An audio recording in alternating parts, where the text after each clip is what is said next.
You're watching the #1 YouTube live stream, hosted by David Oastler, Aaron J. Anderson. Get the latest in photography news, gear talk, tips and tutorials. We are here. We are live behind the photo. Learn, grow, share.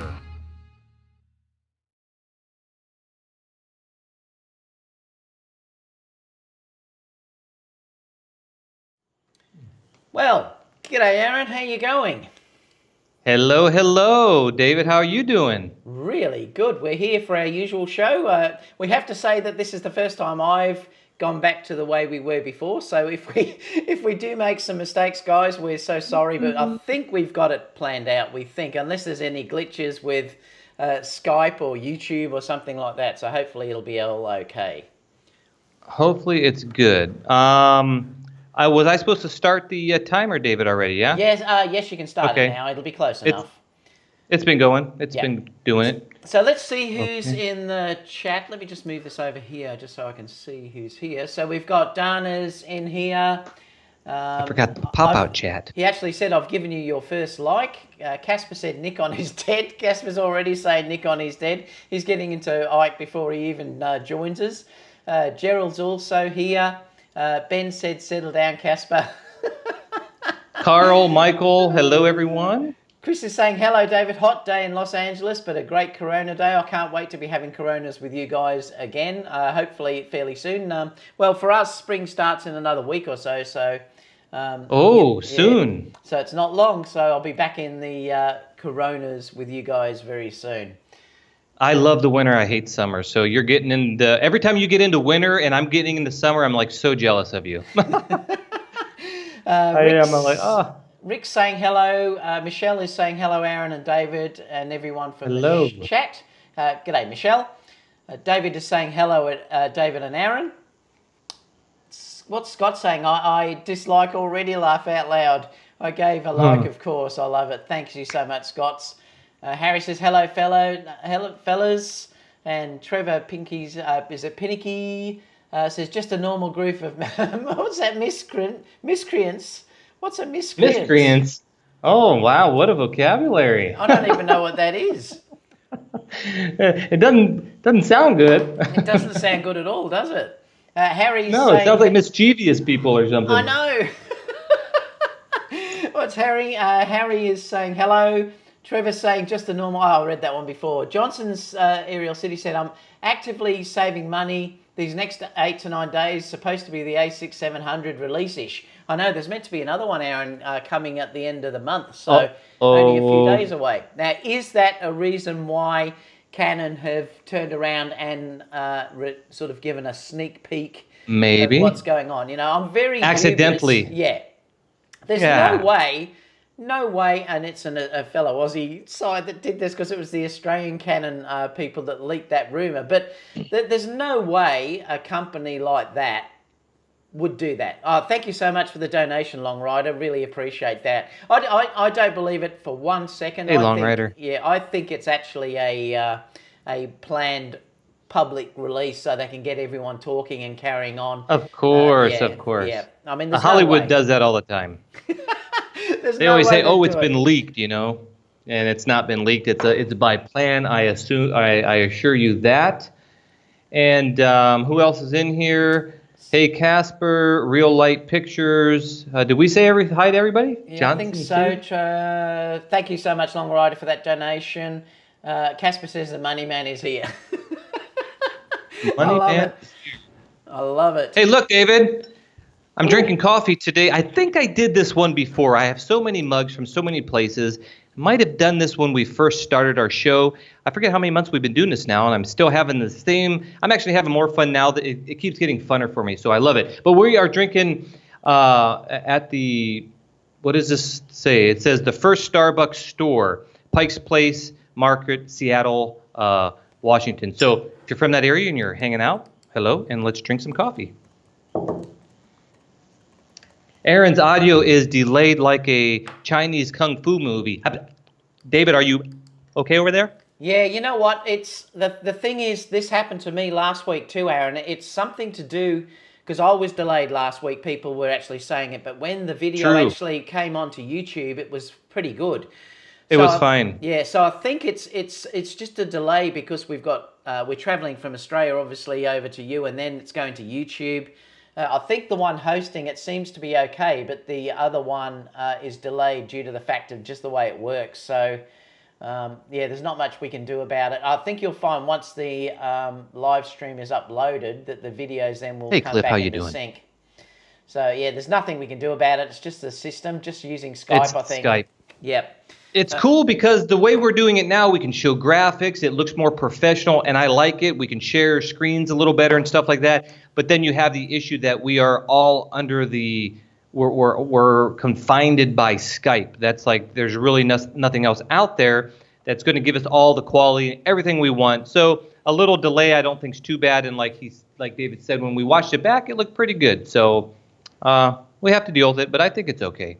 Carl said your audio is still higher too. We were trying to fix that before. Mine's higher? Yeah, it's still. He says it's about 8 dB higher. So can you still drop it now, Aaron, or? I'll try it. Yeah, we're still trying to get this set up. Before I could sort of see that it was a little bit. We thought we had it fairly close. Yeah. Now Okay, here we go. Yeah. Here we go. I'm going to drop this down to 18. Is that any better? Yeah. Well, it's did you hear it drop? Down. Yeah, I did hear it drop. So let's see how. Is it too much? It may be okay. The people in the chat will let us know. Yeah. See, okay, chat. Let us know. The way the system used to work was because we were going through YouTube and streaming directly through YouTube. Aaron wasn't coming back to me and then going out, and that's what's happening now. Due to the way we're working with Skype, Aaron has to come into my studio and then we go back out to Skype. Before, we were both going out to YouTube together, so there was no delay. So that's why you're going to see that there probably is going to be a delay each week from the one that's hosting. It's going to be the other one that has the delay, I would say. Yeah. So David's actually broadcasting me from his computer where before we were broadcasting ourselves. So yeah, there's going to be a delay. Yep, so it's going to be a delay. So how's your week been, Aaron? What have you been up to? Been pretty good. I finally started. Oh, I thought I had it around here. Well, you know that light stand I've been talking about? I don't even know where I put it. I started reviewing this really cool carbon fiber light stand, like for a flash unit or whatever. I'm going to be using it for that and also for my behind the scenes videos. As far as a Osmo Pocket type stand, because the Osmo Pocket is a gimbal, you just got to slap it on there on the light stand with no head or nothing, and you don't have to adjust the, like you would a regular video thing. So I just finally started reviewing that. I used it for a commercial that I filmed a couple days ago, behind the scenes of me filming this commercial using a regular sized Zhiyun gimbal. And then I went out to the beach. I could not find a windy place and to do like a photo shoot at the same time to see how it deals with wind. So I just went out there on the beach when we were in San Juan the other day at a wedding, and I started filming the review of that. And a couple of people have been asking me about it, so it's coming. So that's what I've been doing. What about you, David? Yeah, well, just some shooting, really. I've been testing out those Tamron lenses that I've had out, and, I've been testing those over the last few days. I took them back yesterday. I have to say that 35 1.4 Tamron lens is probably the best 35mm lens I've ever used. It was that stunningly good.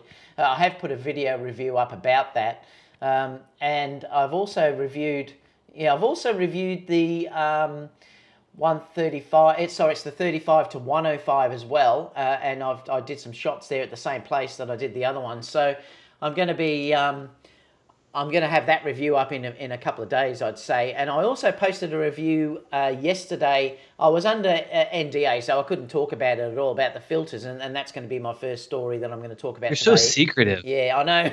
I'm going to show you that.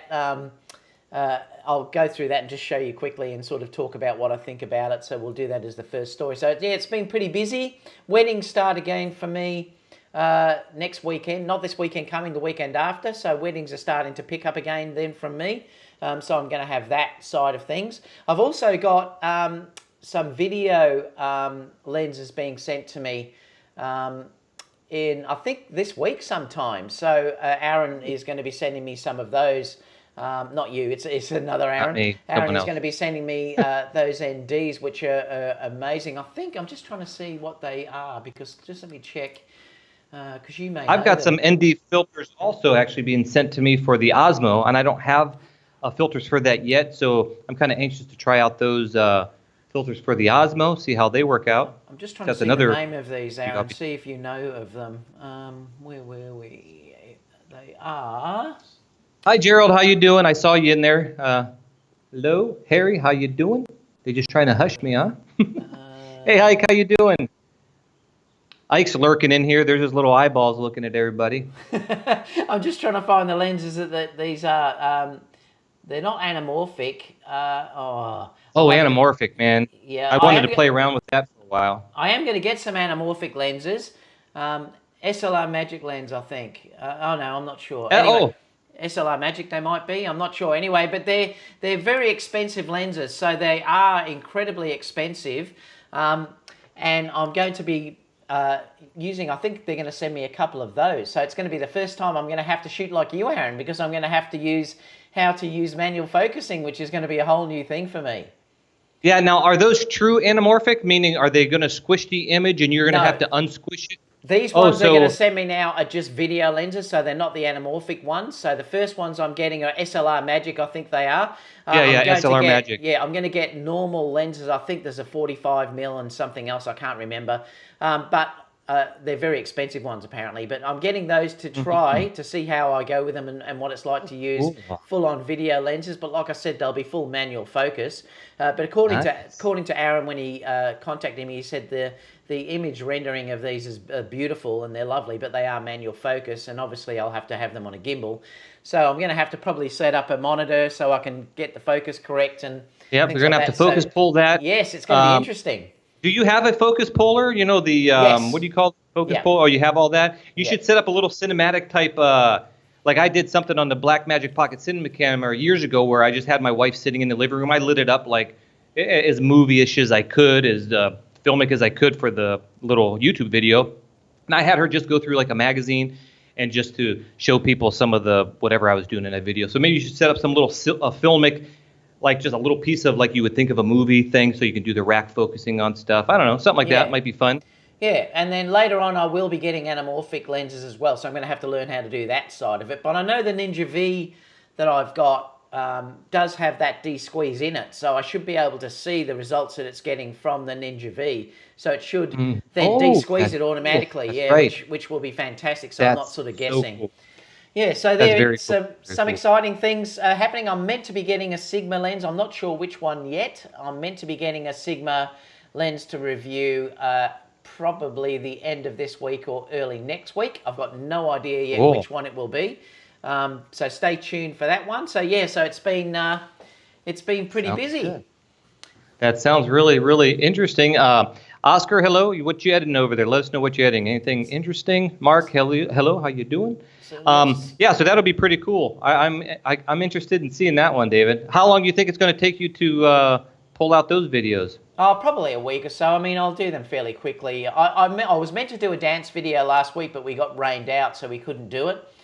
So I've still got that shoot planned for next Wednesday. So I may do it. That's not tomorrow for the US. It's a week away. So I may try and do it in that shoot. I might give it a go and see if I can. That would be cool. Yeah, I'll have a practice with it first, obviously, but I might see if I can do it in that shoot. So stay tuned. But I'll get something out pretty quickly. So I'm excited about that.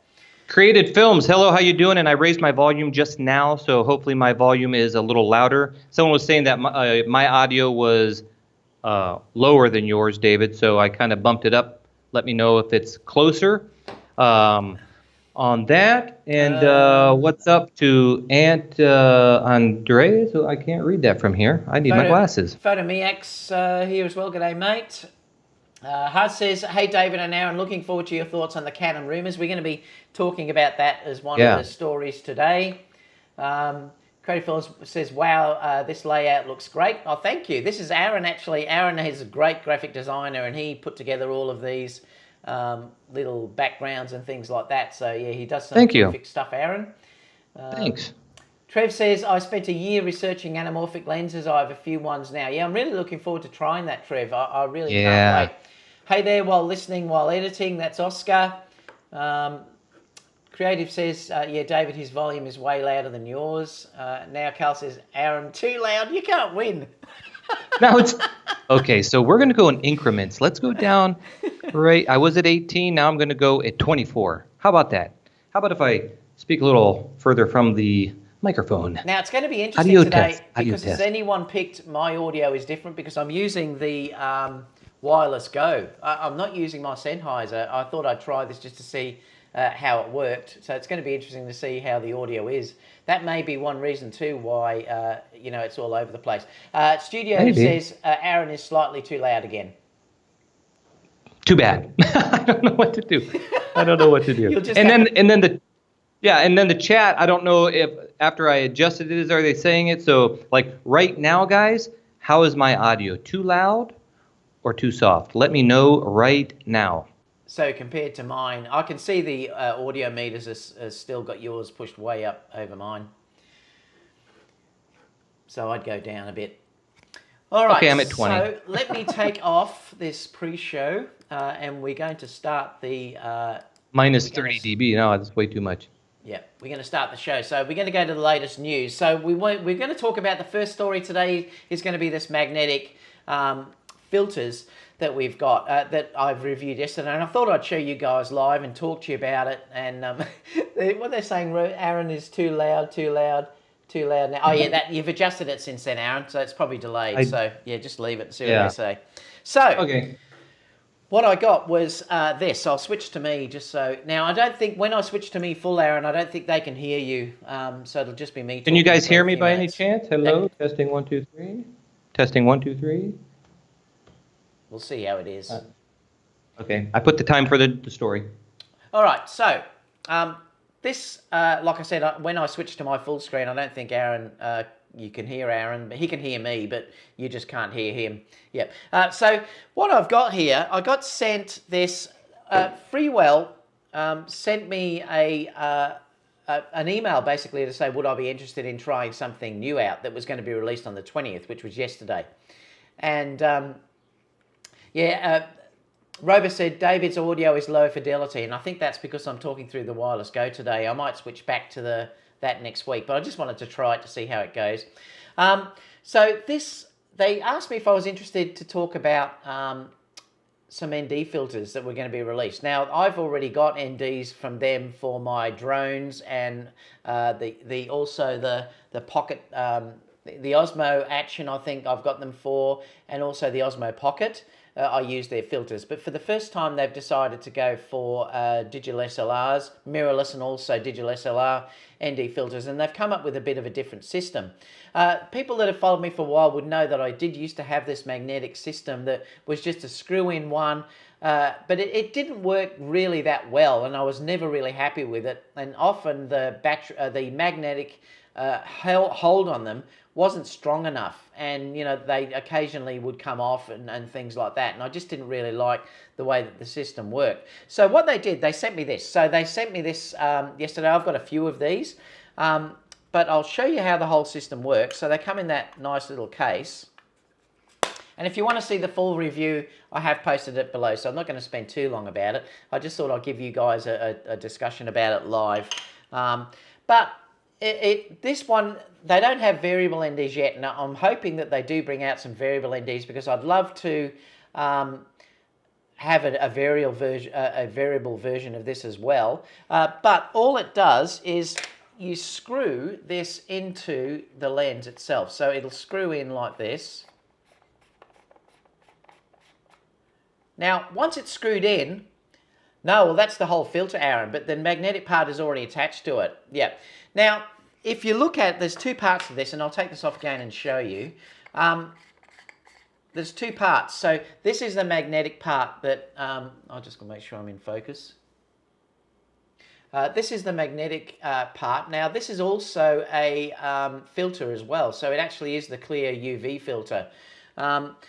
So you leave that on, you can leave that on your lens permanently. And then the beauty is now that the filters just a magnet on it, so and they won't fall off. Like, it's really quite strong, really quite strong. But this is fantastic because it's also a gradation filter, not gradation. What are they called? Circular polarizer. So it's also a circular polarizer as well. So if I turn the filter around, it gives you your polarizing effect at the same time. Yes. Yeah. So it just spins like that, and it's really, like I said, it holds very, very firm. But the other fantastic part is I always used to worry about them getting scratched and stuff like that. Well, they developed this magnetic lens cap that just clips on. So this is how it works. So let me just see if I can get my, it's probably, oh, you know what? I'm going to move Susie. I think it keeps going to Susie at the background.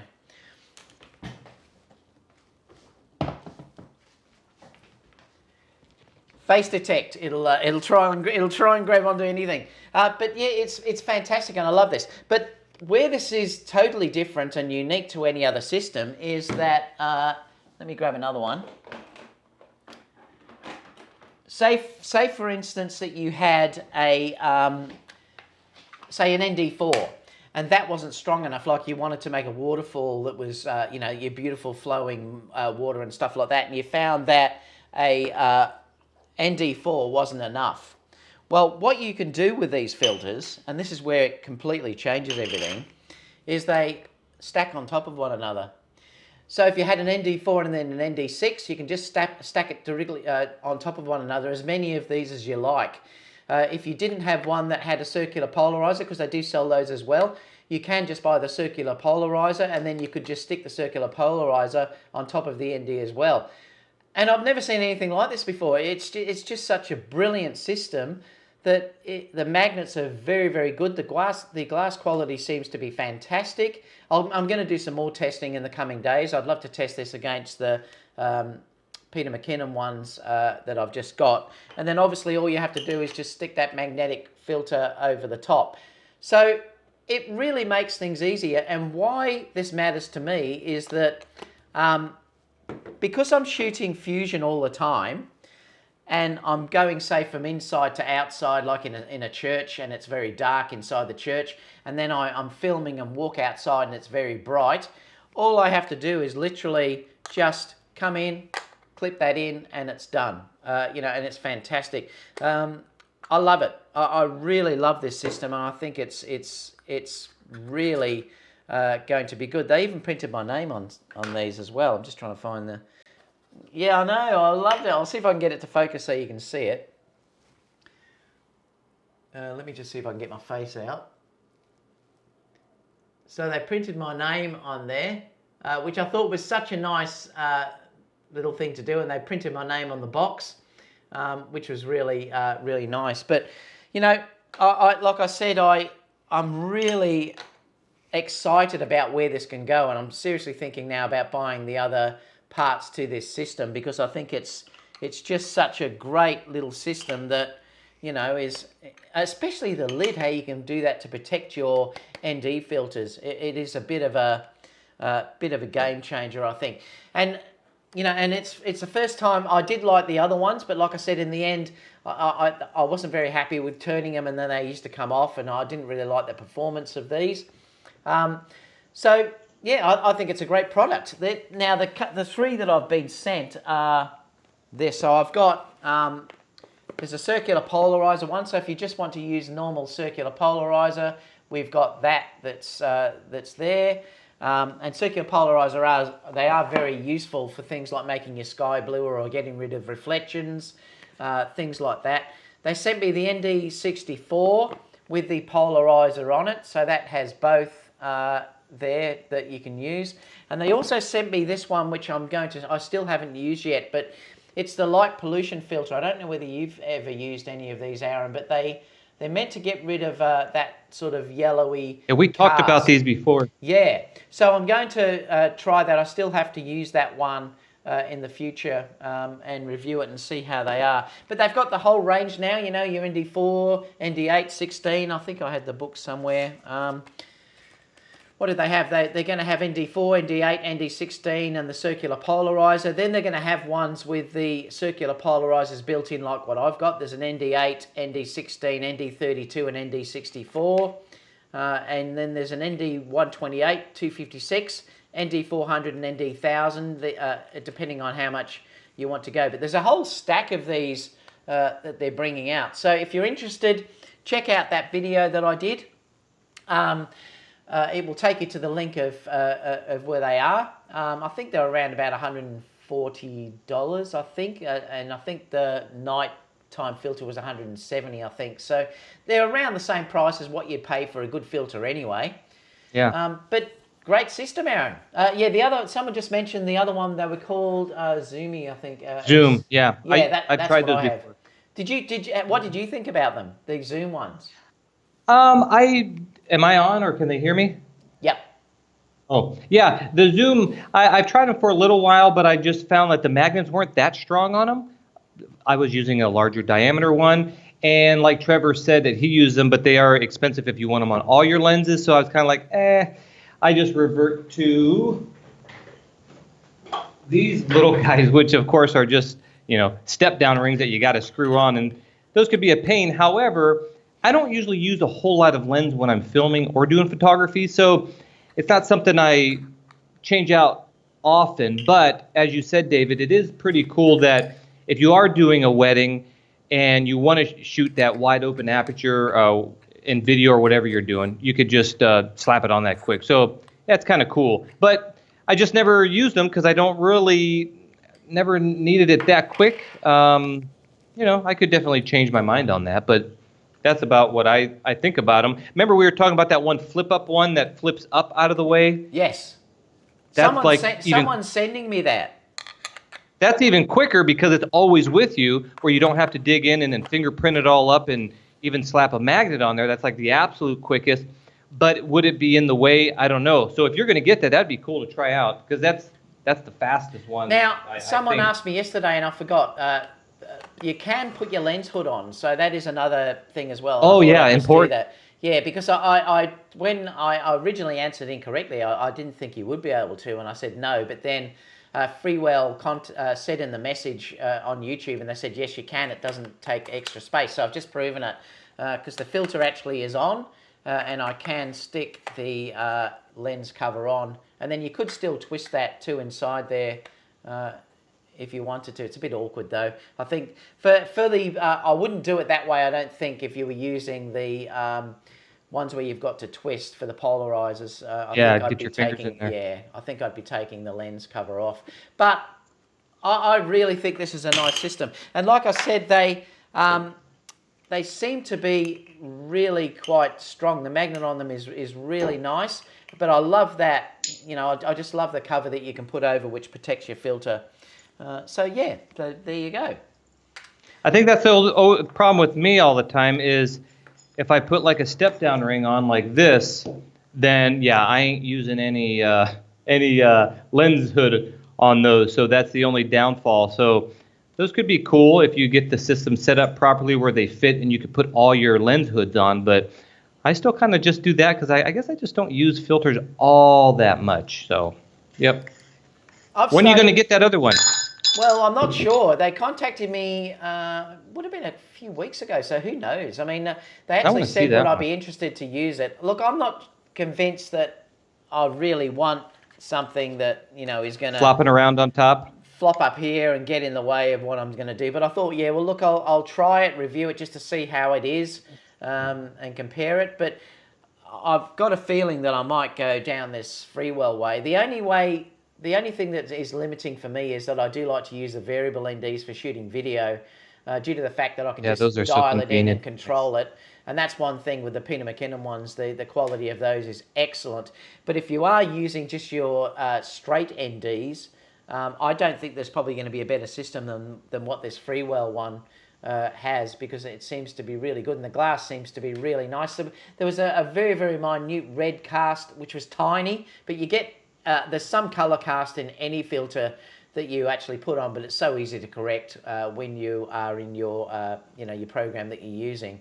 But fantastic product. I mean, I was surprised when they asked me. I was actually surprised what they were doing because I didn't think they would have gone down that way. But it just makes perfect sense to me and unique the way that things attach, particularly that lens cap. So, yeah. Yep, very cool. So that's that one. So now what are we on for the next story? Second story is the GoPro 8. So let me just bring this up. Now I'll just show it. Let me just show this. I'll just show this so you can see. This is the site. Yeah, they're saying they range from 129. I had the 67mm one. I think they all seem to be the same price. So they're 127. You can see here that there's 67, 72, 77, and 82mm. There's a circular polarizer, and then you can obviously choose which filters that you want to get as well. They may not be all obviously available yet, the whole range of what these are, but at the moment you can get the circular polarizer, the ND1000 with the polarizer, the ND64 and the ND64 with the polarizer. So it doesn't look like at this stage the clear filter is available, but I'm sure these will be added. It may be a step up until they get these other ones. So that one I had, the light pollution filter, is not listed yet, I don't think. But yeah, for the money, like I said, it's about the average price you'd pay for a normal ND, and you're getting the that beautiful magnet side to it, and also the lens cover. Yeah, so that's that. All right. So and do me a favor, real quick. Do me a favor on that that light pollution one.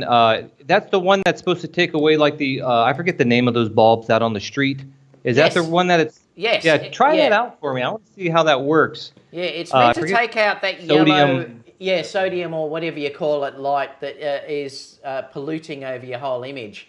I'd like to see that. If you go onto Freewell, their YouTube site, they've got it demoed because they actually show a shot with it and without it was a review. No, it might have been one of the reviews. Someone did one, and there was a drastic difference shooting at night with taking out that sodium light, or I can't remember whatever it was. It was the yellow light anyway that was the... What, were they filming or shooting somebody? Because I want to know what skin tones go, you know. I think it was video, or it may have been still. Of somebody?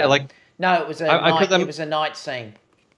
I want to see what it would look like if you wanted to do like a short film and use that and get rid of that. Does the skin tones go to heck? So, yeah.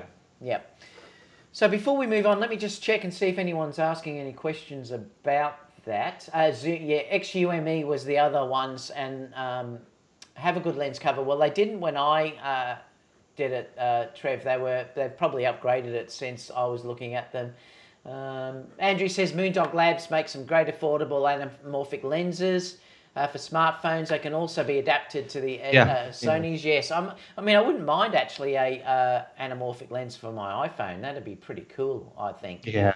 Mike said, when using the 24GM, would the clear filter reduce the quality of the result compared to just shooting without one? Mike, I've got to test that yet. I don't know. The quality, looking at the materials, seems to be really well made though. But stay tuned. I'd have to do a quality test. I didn't notice it when I did the waterfall shots because I posted on my review some of the images that I did. But the problem was when I did that, it was with the Tamron 17 to 28. I couldn't say what ND filter I was using, and when I was doing the video, I was using the Peter McKinnon filter because I couldn't show it at that stage.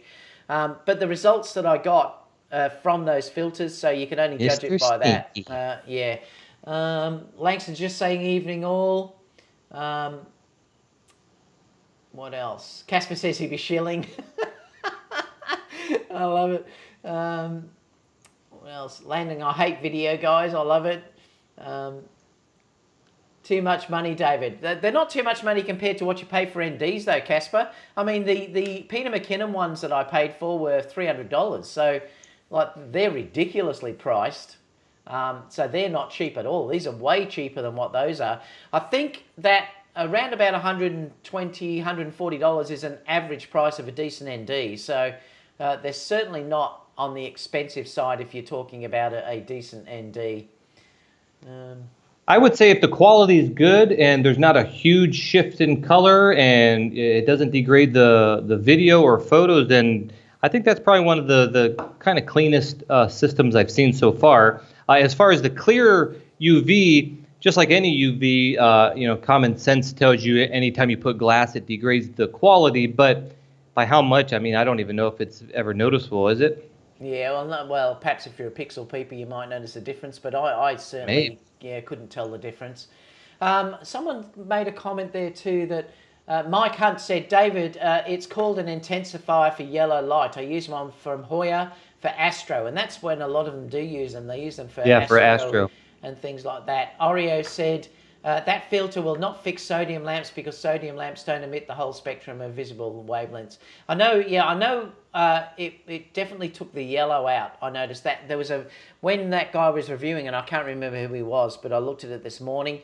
It took a really bad yellow cast out of the whole scene, and that's it what I'm cleaned talking everything about. up. Yeah, it cleaned the whole thing up. So yeah. But did it leave the other colors there? Yes. That's what I'm interested in. Yes. And what does the skin tones look like if you're going to film somebody? There was no skin tone, so yeah, that'd have to be tested.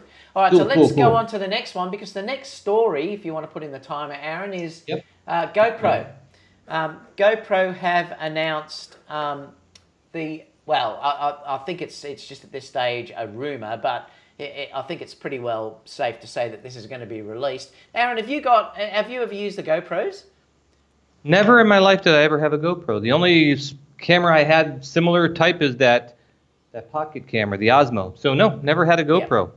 So this one, I suppose they're trying to answer the Osmo Action, but there's a couple of things. Well, there's a couple of things where this excels in. I mean, I think this does some ridiculous. It's got full HD at 480 frames per second, which is nuts. I mean, that is really crazy. It'll shoot 4K video at 120, so it certainly beats the Osmo Action in video What's the quality specs. like? Yeah, well, that's going to be interesting. Does it say the crop or anything, or we don't know none of that? No, it doesn't say. It's got a 12 megapixel sensor and the GoPro Design GP2 chipset. It's also said that the camera will feature an improved lens design as well. But I think the thing I love about the Osmo Action is the way that, and even the Osmo Pocket, is the way that you've got your screen which faces you, so you can see what's going on. This thing here, you've got to buy. I think it's an external monitor you've got to buy, and it's another piece of hardware I wouldn't want to be lugging around. It looks like it goes on top, right? Yeah, it does, Aaron. It sits. I can't see. It sits directly on top. So, and then obviously you could face it forward, and they've also got a light as well that you can attach onto it. And I think where I think it is good though is I think you can directly attach a microphone. I think, and that's what I think the one on the left-hand side is showing. So it looks like it's a good step up anyway from what they did. I still think if I was purchasing one of these, I'd probably still get the Osmo Action or the Osmo Pocket for the screen that's facing forward. This just it keeps it more compact. Yeah, it does. But interesting. I mean, they're still innovating, which is good. The video specs, I mean, being able to shoot full HD at 480 frames per second, some of those slow down, are going to be amazing. But any thoughts? Yeah, I wouldn't poo-poo the idea, that's for sure. But like you said, I think most people, when they're getting a camera of that nature, you want it to be as like compact as possible, where you don't want a whole bunch of stuff hanging off of it. But there might be some people who really want to do a video for like going into places where you just want to be very discreet, something that you might not be able to protect it from the rain, or hiking in wildernessy type areas. And for that, it might be a nice rugged camera setup to get better quality audio, maybe better video in that small package. So there might be some people out there, but it's kind of like, I think they're still in that market of something small that you can pull out real quick and do stuff. So, but hey, more options, the better. So yeah, well, let us know too in the live chat, and even down below. Does this interest you, or would you prefer the Osmo Action? Because I'd be curious to know what people think about this as well. Let us know whether you think that this will be an upgrade from, say, what the Osmo Action has, or even what the Osmo Pocket has. So I'd be curious to know. Like I said, I don't think I would get this due to the fact that you'd have to buy that extra screen to have a front-facing monitor, and I use that all the time in the Osmo Action, and I really like that feature of it, and even the Osmo Pocket. But the video specs of this definitely tend to be better. We don't know what the stabilization's like or anything, but knowing what the latest cameras are, stuff. Yeah, it's all going to be good, and what crops there as well. Gerald said, I made a comment about the filters. You missed it. Did I, Gerald? Where did you put that? About the color in those sodium lights, I think we saw it. I'm not sure. Oh, Gerald says, I'm laughing for you. Send me a tape for others. I think he was saying early on that he's going to get the some of those variable NDs, so I'm not sure. So let us know anyway in the chat whether you think... is anyone else hearing the buzzing sound? Yes, I am. Do you hear it, Aaron? No, I don't. Yeah, I don't know whether it's me or Do they hear it? Yeah, Langston says he hears it, but I don't hear it from my side. Yeah, there seems to be a slight buzz. Nothing. Let me turn down my volume on the mic on this just to see if it's me. I can't actually. No, I can't do it. I don't know. It could be anything. It could be anything in the thing there. I don't know why that happens. Got no idea. Sounds good on this side. Yeah. It's not Skype, whatever's going through there. Yeah, it's probably something between here and YouTube or something. Who knows? All right, so let's keep going anyway. So next story is going to be talking about Canon. We're going to be going through the EOS 90D. And we'll have a quick discussion about this. I did notice that buzz just started all of a sudden too, so hopefully it disappears again. It's a bit weird. Maybe it's interference with your wire. You're using a wireless lab, right? Yeah, it could be. I mean, it might be your phone. That, yeah. Is your phone nearby or something emitting something? Because if it just came in and kind of faded in and out for a minute, it's definitely like an interference of something there. Yeah, okay, Canon, I've got the time down. So you're really excited about this one, right, David? Well, not really. Oh, come on, why not? This thing's got everything you've ever dreamed of. I mean, look at it. It's got 4K 30p. I mean, you've been waiting for so long for that, right? It's got a flippy screen. I don't know what it look. Yeah, I mean, it has. I mean, look, at least there's some positives out of this, Aaron. It seems to be that they are. Let me just switch over to this page. It seems to be that they're now giving you 4K without a crop. So, well, I mean, it's cropped because it's an APS-C camera, but I mean, it's an extra crop. There's no extra. They're not giving you an extra crop. Apparently, that's what they're saying here. So that's one really good thing. But the other thing was the eye autofocus, and I asked you this before we started the show, and I did read the article here. It says that eye autofocus is available in live view. So, you know, I noticed there's some photographers that like to use live view.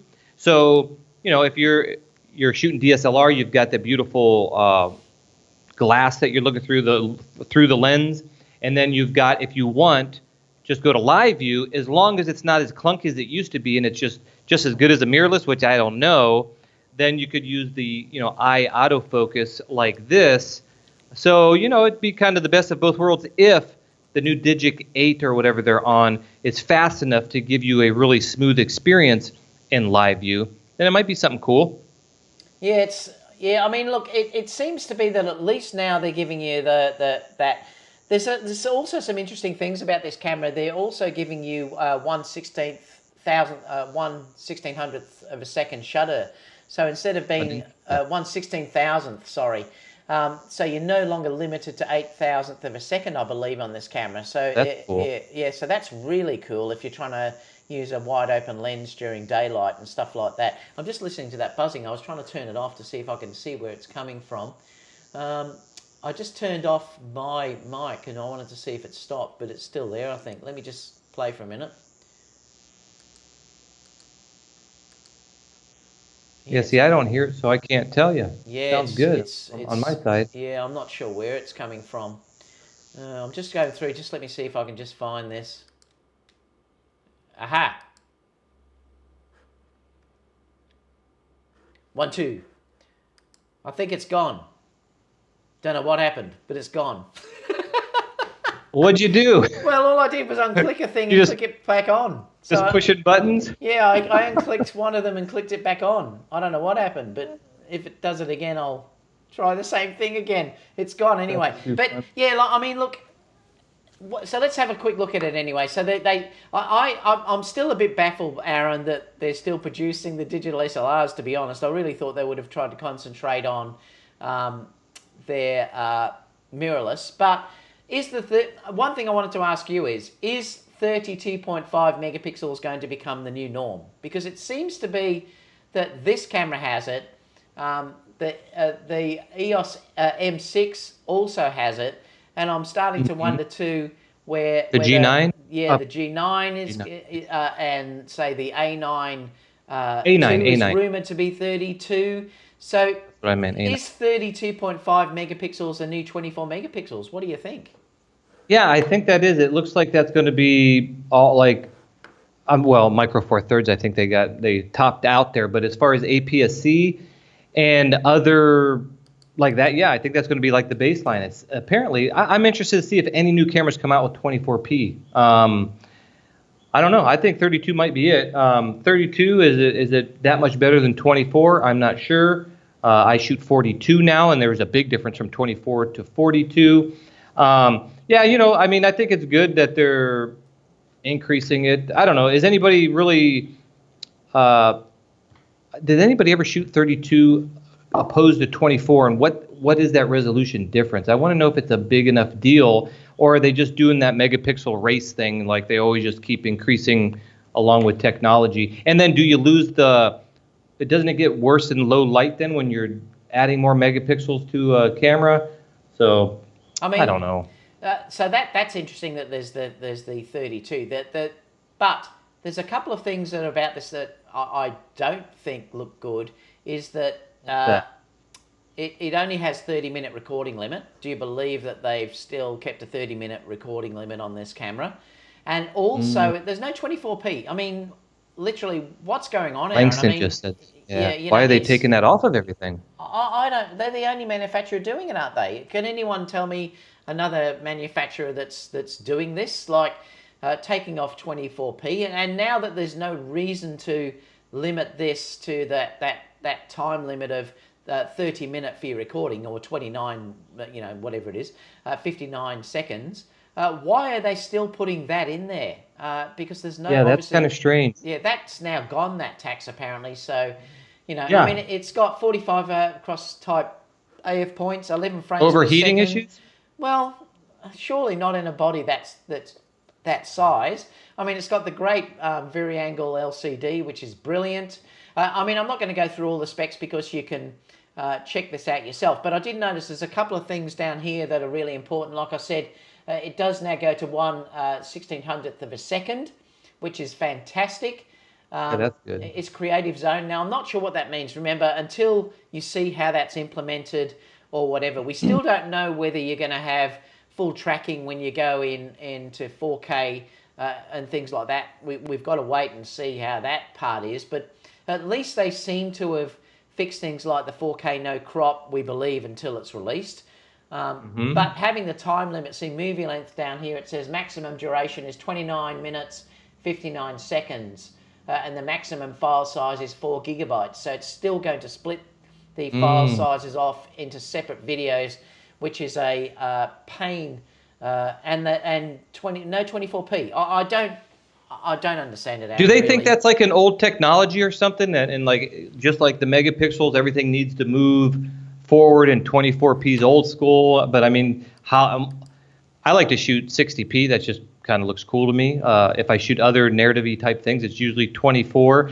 And there's a lot of people that shoot 24 still. So I just don't understand why they would do that, because if there's anybody that shoots 24p in video, which there's a lot, they will not buy this camera. So they just they're never going to sell to anybody that shoots video in 24p. So, yeah, I don't know. I agree. And and the thing the thing about this too is that they're already they lost 60% of their funds. So they've lost 60% of their funds over the last year or whatever it is. And I don't think this is going to help them much at all. I mean, I honestly think they now should be starting to concentrate on their mirrorless side of things and trying to sort of develop these sort of cameras. I really don't understand it. They should be trying to push out a decent mirrorless system before they even went down this avenue, fix the two that they've just released and put something decent in there. There's only one card slot, I believe, in this camera as well, Aaron. That's what I was going to ask you. Yeah, so, that is also an issue as well, that there's one card slot there. So, look, Canon people that love Canon may think, well, this is a decent upgrade. I mean, obviously the 70D now is going to be no longer. We're not going to have that. This is probably going to replace all those cameras. This may be the last one that we see of this range before they go into full mirrorless. I mean, we don't know because Canon don't seem to upgrade their cameras that often. So is this going to be the last one of its kind? But, you know, it's still probably... I don't know.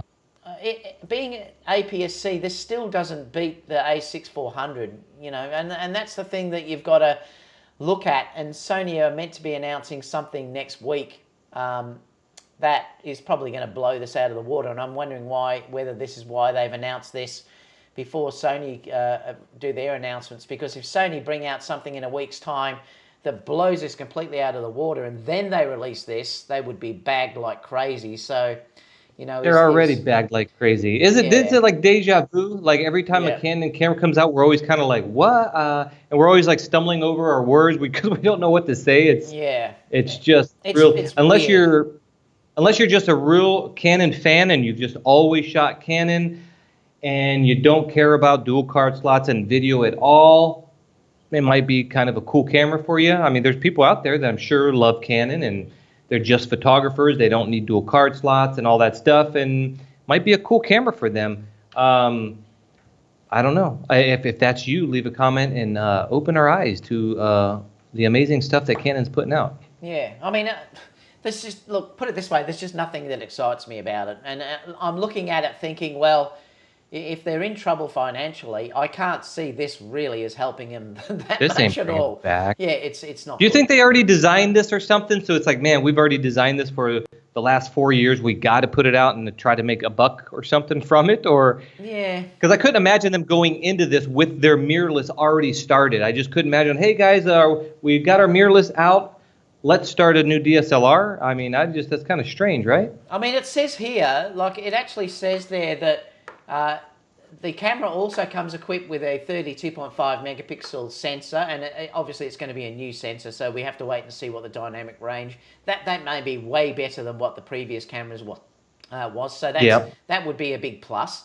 The CMOS sensor and the ability to shoot 4K, 30p, and full HD 120 movies. Now, they haven't said whether that's got the focusing ability in that either or whatever. Like, we don't know until this is released. And we know that Canon tend to cripple things. So these specs may look really good on paper, but we don't know until it's released to see actually what they have cut back on. We also know that when you have a DSLR and you do video, you go into live view. Is eye autofocus only in live view and not in photography? Or if it is it kind of clunky? Because, I mean, I haven't had DSLRs in a while, but every time I would use live view, I think the last time I used live view in video and photos, like a fusion type job, was a sports job I did with a Nikon D750, and it just wasn't up to the task. So I don't know if this is any better in photography for live view, but what if it's like really good? I mean, I don't know. Hey, and the funny thing is that they have like probably the best flippy screen on all the cameras on this thing, you know? I know. I know it's great. Well, let's look at the other one. So the other one that they announced was this, which is, let me just switch over to here. They announced. Is that a new story, David? Yes, it is. This is it's all part of that same thing. It's the EOS M6. Okay. So they've just announced or released the Australian site released this stuff before they should have apparently. It's the EOS M6 Mark II. This also is a 32.5 megapixel sensor, so it's obviously the same sensor. Yeah. But they're saying this will shoot 30 frames per second in RAW burst. That's obviously on electronic shutter. But we don't know whether that is going to have focusing involved. Like I said, again, we don't know whether that's the case. But I think this, looking at it, is a better release than what the other camera is. It just says it maintains the M6 compact size and the lack of the EVF, but you can put an external EVF on this, I believe. Where did I see that? There. So you can put an external EVF on. I used to have an Olympus camera that had this exact sort of same setup where you can put an EVF on as well, and that's a nice feature. So at least if you do want that, you can add that feature on there. What else are they saying? So it's a 32.5 megapixel CMOS sensor. It's got the Digit 8 processor. up to 14 frames per second continuous shooting with AF and AE, but they're not saying whether that's with continuous autofocus or whether it's single or whatever, or whether it's using dual pixel. Like, you've got to be careful how you read these things until we actually see the release done. True. It does have eye detection and the ability to capture 30 frames per second raw bursts using the electronic shutter. A dedicated focus mode switch with the AF on button. It's got 4K video. They're not saying what crop that is at all yet, so it's probably a ridiculous crop. And 1080, 120p slow motion. I'm just looking here because there is a spec sheet on this. I'm just seeing if there's anything else that I didn't look, because I looked at this morning to see if it mentions much different than what I've actually said. There is an IAF detection, obviously. ISO is just standard in these cameras. There's nothing special about the ISO. This also has the 30-minute recording limit as well, because I read that somewhere. Where did I see that? I did read it somewhere. I'm just trying to see if I can find it in these specs. There's so many things. Photo Me Ike says 4K with no crop on Canon is super attractive to him. So, well, so you like Canon? It might be. I mean, like I said, at least they're giving you no crop. Well, I would love to see them just come out with something that's not crippled. I mean, they've what is it? The 1D Mark? What is that? The 1DX Mark II or whatever they were on. I mean, if they just came out with a camera just like that and just no crop, I mean, that would be amazing. Because that camera still today is actually I said that twice. Actually, pretty good. So it does except the large codec. It does have the fold-up screen like what the A6400 does, and in a lot of ways, Aaron, after I've been using that, I'm finding that's the best way to do it. I mean, I'm looking at the screen now, and you wouldn't know that I'm not looking away. Yes. I looked at a video yesterday, and I could tell they were using something like a Panasonic or a Canon because they look like that. Now, can you see the difference? Now I'm looking at the monitor above. Now I'm looking where a monitor would be. Can you see the difference in the eyes? Where it goes? That's the thing that when I was really into Panasonic, people would always tell me, and I agreed with them, but it's like, but the other cameras don't have it, so this is the best. But that really is the best. I did that review on that mirror, cam mirror, where if you guys haven't watched it, go to my web YouTube. It's a mirror that goes on here so you can see the back of your screen, and it's just like that. It puts the mirror right above, and you can't even tell you're looking at it. So you can look at yourself all day long and see if people photobombing you, and that's just it. I don't know if that flippy screen is actually the best thing for those purposes. Yeah, good so bringing I that up. actually do like, so I'm hoping that whatever they bring out in the video side of things now has this same screen like what the A6400 has. It's true. Yeah, that I'm using, because it's actually really good once you start to use it. Initially I was bagging it and I'm thinking, oh, I hated the idea. But now that I've been using it, I really do like it. And like I said, I'm looking at it directly now. The problem is the second you face something forward, your eye keeps getting drawn to it to see if you're in the frame or whatever. And it can be a problem with it going sideways. So it is a good system. But look, at least if they are not being cropped, Canon have done a reasonable job. At least they're listening to their customers. There's a couple, like I said, of unique things like that. I know, and I love on my A9 how I can shoot 1/32,000th of a second. That makes a massive difference to me because I can put my G Master like the 135 1.8 and shoot at 1.8 in the bright daylight, and it still looks beautiful. So to have that ability in this camera, in the EOS 90D, where you can go up to 1/16,000th of a shutter as well, is a big advantage over 1/8000. I noticed this camera though, the EOS M6 only has 1/4000, so it's limited like the A6400, and that can be a pain. I hate the way, I hate that Sony does that as well, because it's often the case I want to shoot wide open and then I come up against that 1/4000th of a shutter speed, which can be a real pain if you're trying to shoot in the daylight. So it is limited by that. But a couple of things that really bug me: the one card slots, yes, bug me, and also the time limit for recording of only having 30 minutes. I would hate to go back to that now that these new cameras don't have that anymore. So it's terrible they don't, but like you said before, David, it's definitely workable for the type of video. Maybe like when I do anything, I mean, even commercials, it's like very short amount of times. It's like, and action, and then blah blah blah blah blah blah. I mean, it's like not even a minute sometimes. So it's not too bad. But if you do events, then like you said, you had that one device. I don't know if you ever did a review on that. You had a device where you could put it on your camera filming a wedding, let's say, and while you're somewhere Yes, I did doing review it. photography. Yeah, I did review it. Yep. And you can look at it. So for those types of jobs, you can't be, capped to a limit, because then you're always going to be worried, oh my gosh, did it stop yet? So now I just don't think they should have the limit, basically, even though I don't think I would use it for things I do. It's just I don't think there's no reason to cap them. So, yeah. Yeah. But anyway, something new, something we can talk about. Stay tuned for the full releases to see what happens here.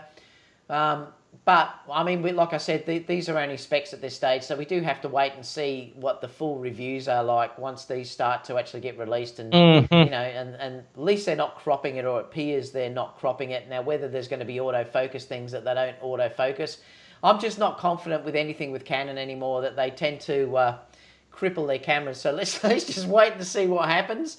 But it's going to be interesting if Sony do announce something very special in a week or so. Yeah, they keep saying I'm louder than you, so I don't know if that's shifting or because I'm not sure either.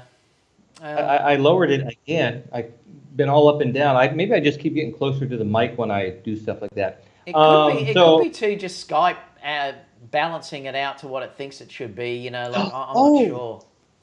That's true. Maybe I have that stupid auto junk on. I ain't gonna change it now. I might have like that auto. See, I shouldn't have did that.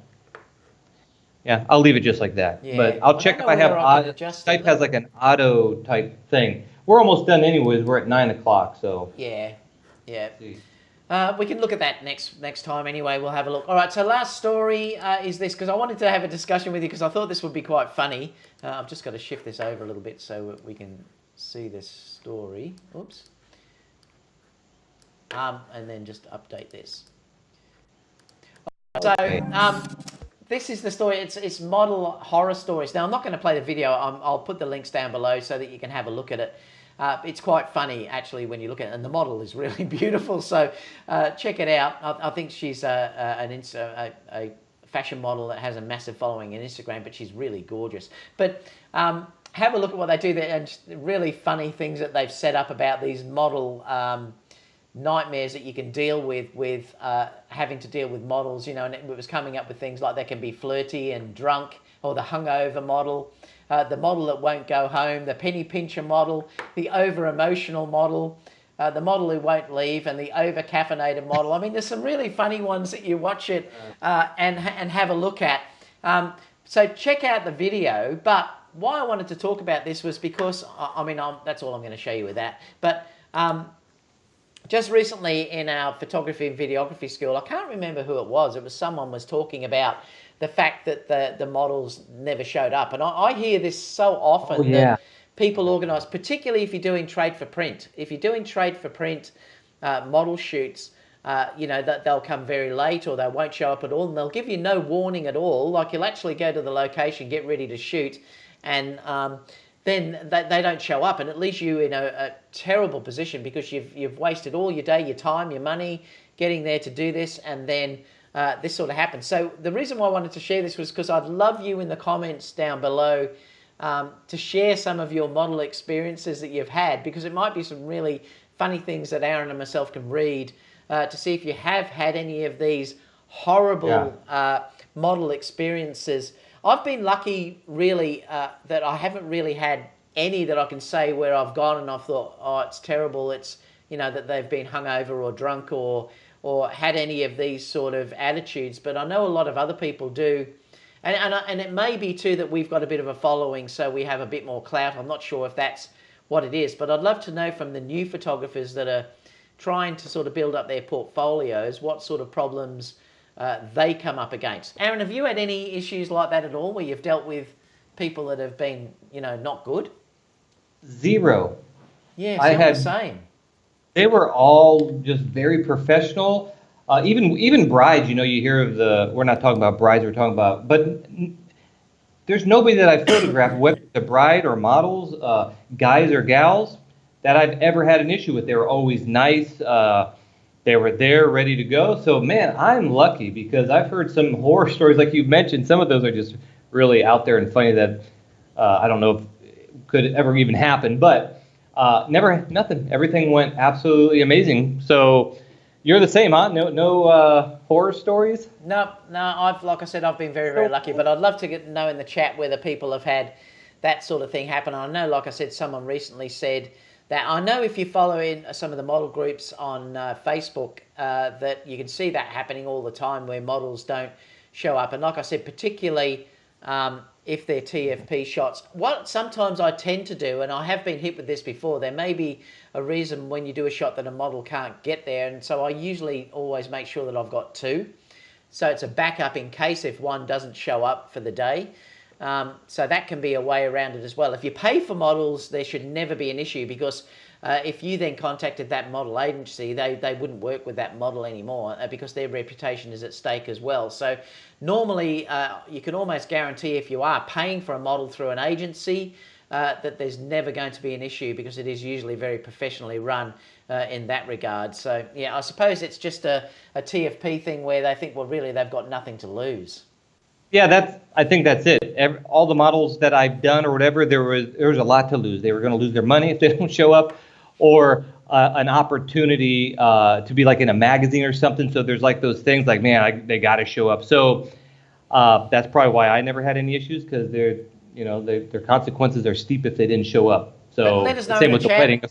Yep. If I had a wedding, if the bride don't show up, of course there's other problems. So never had any issues. Let us know in the chat, and particularly after the live show today, because I'd love to know some of your comments about that. So what we're going to look at now is we're going to look at a recent shoot. I'll show mine first, if you like, Aaron, and then we'll switch to you. So let me just bring this over into here. All these windows to deal with. Let me clear this. Or photo. And I'll just bring this down just a touch. So this was a recent shot that I did with the Tamron, believe it or not. This was shot with the Tamron 35, 1.8 lens. Now I should be able to actually open this up. Let me just see if I can open this scribble, because I think we can do that again now that I never used to be able to do before. So this was in a beautiful location. This is Lavandula, a Swiss Italian farm. So this is a real house that is still on the property. It was an Italian family that moved over and built this in the 1800s. So, it's a very, very old house. And I love the lighting that was in this house. It was beautiful because it's very, very soft. And I love it's sort of very, very yellow when you look around. But I thought that fitted the theme perfectly. Now, luckily, I was using my B10, so I used the constant light here, and because you can color balance that constant light, I matched the constant light to exactly the ambient light that was coming in to the room. Now, Kerry was here with me, and she was just standing off the camera, so she had it held up on a light stand through here, and it just had a Magnum reflector, which is a hard light reflector. But I put a cloth diffuser over it because I wanted the light to be very soft. Because I didn't want it to look, excuse me, I didn't want it to look very harsh. So that's how the lighting that Chanel is actually lit up. And I just asked her to sit on the edge of this couch here, and it's just perfectly matched, I think, the lighting compared to the ambient. So it was shot at 1.4. I wanted to shoot at 1.4 to show what that Tamron could do at 1.4. And I've just been blown away by how that went. It was a bit weird because I used a D610 here, so it was a Nikon D610 camera here, and it was a bit strange using that because, it's so hard to tell what's going on compared to when you're used to mirrorless.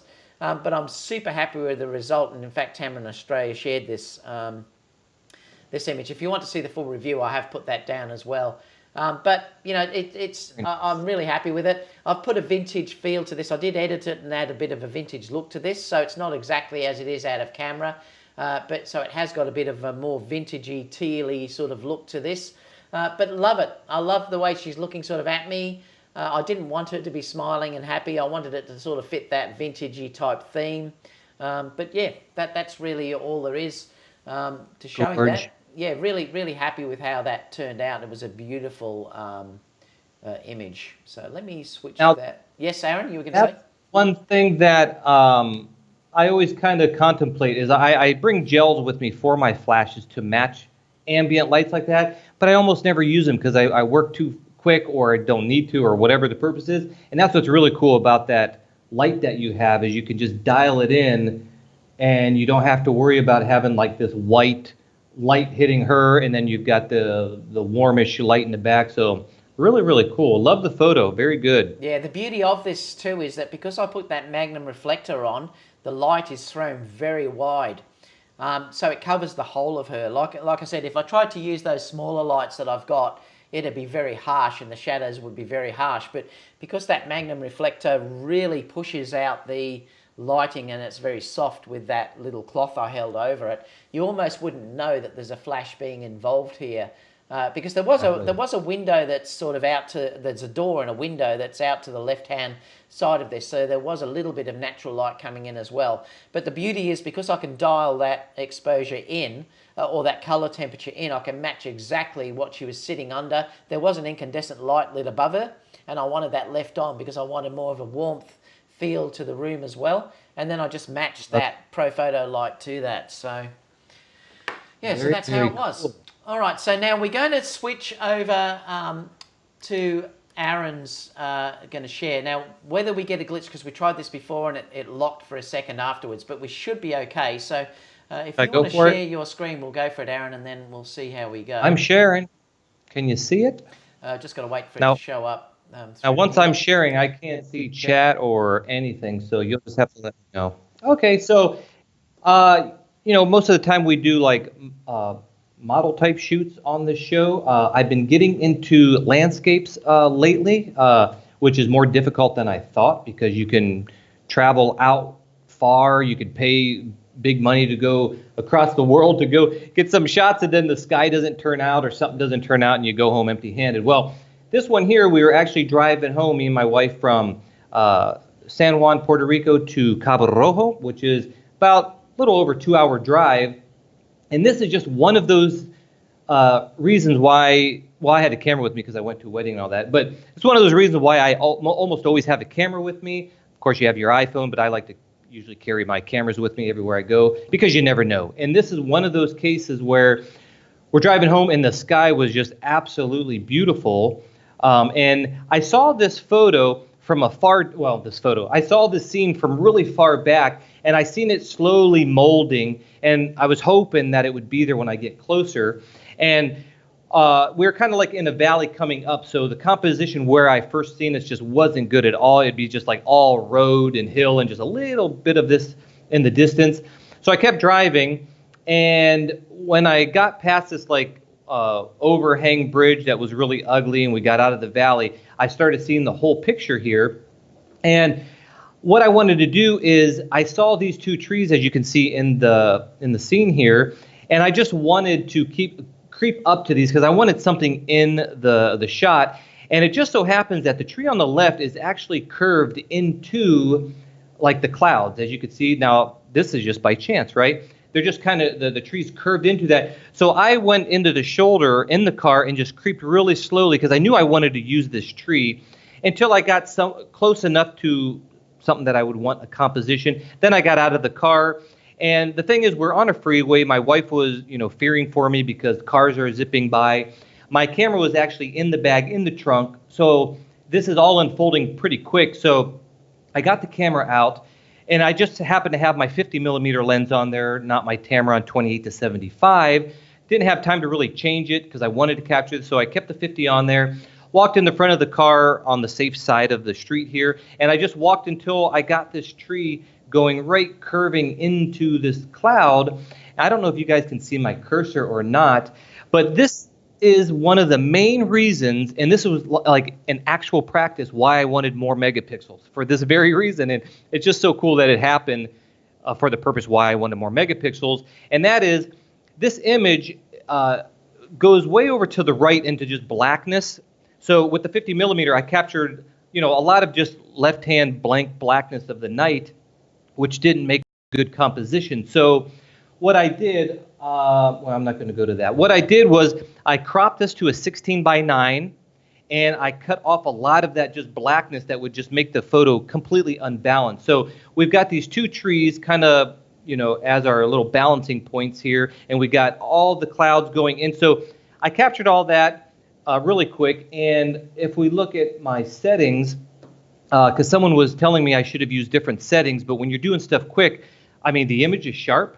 It would, and this is almost out of camera. Of course, I boosted the saturation a little bit, but I got this in camera with a 60th of a second f11 with the 50 millimeter at ISO 125. And why I used f11 is I just didn't want to get a blurry shot. I just, hey, let me get this really quick. And so 60th of a second, I was using 50 millimeter, so I know I could probably hold that. And I f11, and I just did infinity focus one, and then on another time, I think I focused on the tree just in case. And I got a perfectly sharp image. It looks exactly like I saw it and wanted it. And the cool thing about those 42 megapixels, if I don't know if you guys know this website. I'm going on my iPad. You guys can't see it. But it is a megapixel calculator. And it looks like it's www.toolsstud.io. It's kind of weird. Maybe we could put it in the link in the description. But I did the pixel. So we got over here the dimension 6,000. What is that? I can't read it with my glasses. Without my glasses, 6,605, whatever that is. 6,005 times. I think this is 3379. My glasses aren't on, but I typed that into the megapixel counter or calculator, and I still, after editing all that black sky out, getting the composition I want, a 16 by 9, printing that out by a 20 by 30 and putting that on a wall would look beautiful, and it's still 20 megapixels. So, I mean, that's why I got 42 megapixels, to be able to play around and get a composition that I want and still be able to print it out to an amazing 20 megapixels, and I cropped a lot of that out. So that's it. That's my photo. Thought I would share it. Now I got to figure out how to unshare my screen. Let's see if I freeze, David. No, you're back. So Okay. I think it's all right. So that beautiful. That was lovely. I love the way the trees sort of blended all in. It was really cool. Yeah. Sometimes you see things like that, and it's just perfect, isn't it? Yep, that's why I'm always had my camera in 42 megapixels. That's what you can do with that and still get 20 megapixel file out of it. So what we're going to do now, we're going to open up to questions. So we'll just have a quick look. We've been on for an hour and 14 minutes or something, so we'll have 5 minutes or so of questions. Someone mentioned too that asking about that lens I had. Yes, it was the Tamron 35 1.4, not 1.8. Probably one, like I said, it would be the best 35mm that I've ever used. It was stunning. I think what Tamron have done with that lens is just outstanding. I really hope that they bring that out to Sony. I'd love to have it. I'm just going back to see. So if you see anything that you like. Oh, God. Oh, you got a doorbell. Yeah. Do you want to read a few questions, He's getting Aaron? Yeah, go for it. He's going to go get his new gimbal. He's got another gimbal coming. Let's see what he's got coming. Every time we're like on a show, he always gets a gimbal in the mail. He's got his mic on too, and he doesn't know it. Oh my gosh. That's one thing when you got a wireless mic, be very careful where you go. If you have to go to the bathroom or something, you know, that could be disastrous. Apparently that mic doesn't go that far though, unless he shut it off. That's kind of interesting. Let's see what he says. Okay, let's see. Hey, where are the shades? Well, they're right here.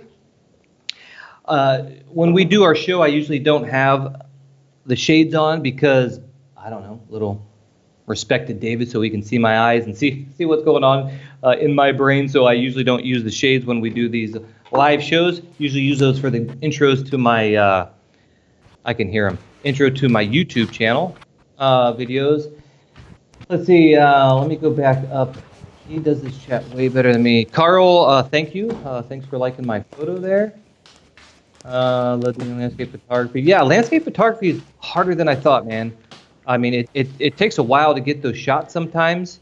And I got a 10 stop ND to do like to blur the water and all that stuff. So yeah, I was saying before, I rather just have.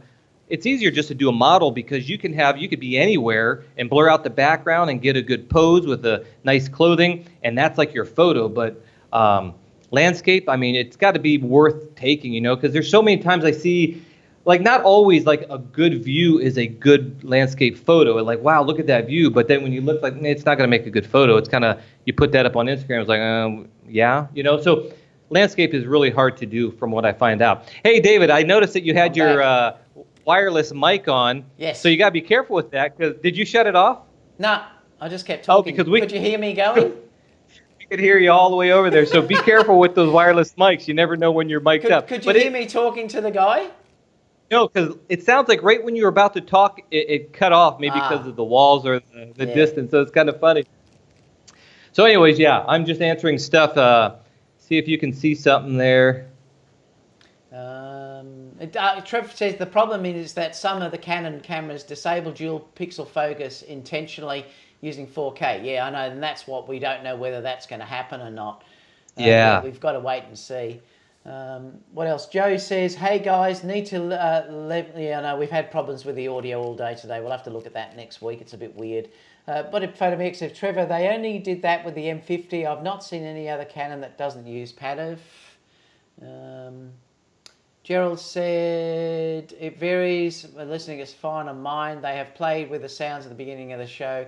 Not really able to levelize. Aaron's content is being sent to David to broadcast. Yeah, like I said, there's not much we can do. It's just the software, I think. We'll play around next week and just see again. Play around with it. Bring it down, yeah. I think on my channel it was pretty good except for a little bit of delay, which there's nothing we can do. Yeah.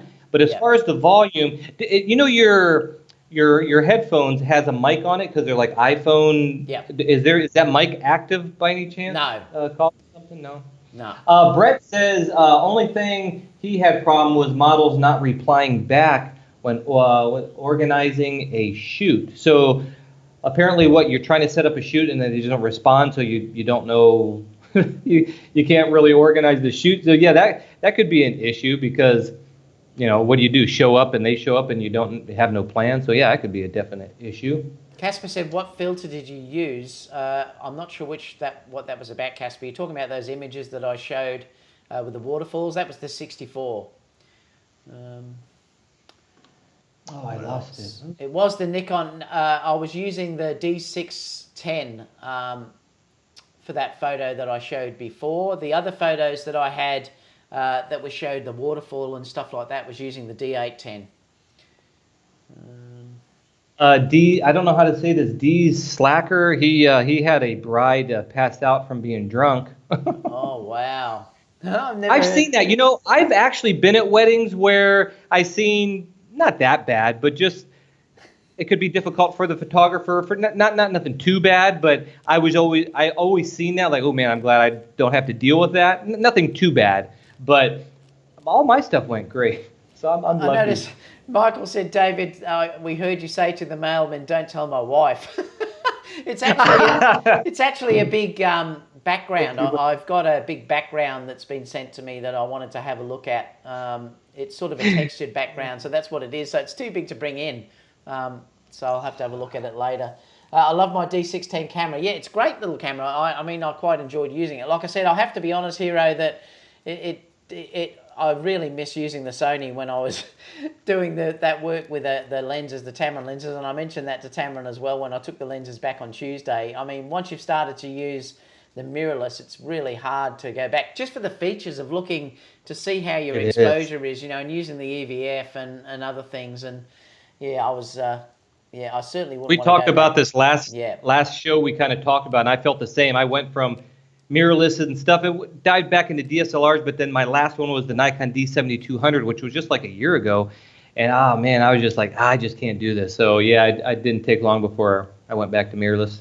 And that's about it. We're at to the end of stuff. Like I said, please leave some comments down below. I appreciate it if you could give us some thumbs up, guys, because it does make a difference with other people watching as well, because that really does help with the show.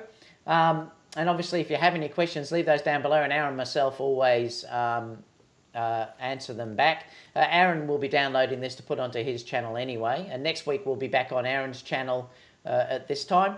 Friday or Thursday, your time in the US, I will be back this week with the Sony Alpha rumors and stuff. I just got missed last week because of thought we were going to do this shoot, but it was too wet. So I will be back this week for the normal Friday Alpha rumors and things like that. What have you got coming up, Aaron?